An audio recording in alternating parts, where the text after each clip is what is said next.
آقا ما میخواستیم بریم ویلا، پول نداشتیم. مهدی گفت بیاد بریم دهات ما، بابا بزرگم ویلا ساخته، همه چی داره.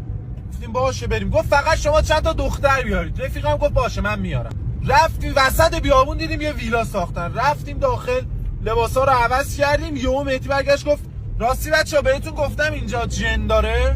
یه دخترا پشماشون ریخت، ما هم ریده بودیم. گفتیم خب داداش بیا برگردیم. میگفت نه ترسین، من گردنم دعا دارم، هیچ چی نمیشه. گفتیم باش. مهدی لاشی بازی هنر بود، تو هنرمند بودی. مهدی دیدم دختر دستشویی میخوام برن نزدشم، با مهدی میرن.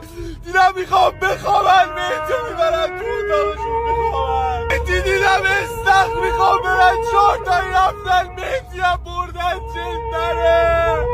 مهدی خدا لعنتت کنه. مهدی 5 تومن میخواستی پول ویلا بدیم، 50 تومن پول تراپیست دارم هنوز یادم نمیره. مهدی تو خیلی لاشی، مهدی تو خیلی به درد نخوری. مهدی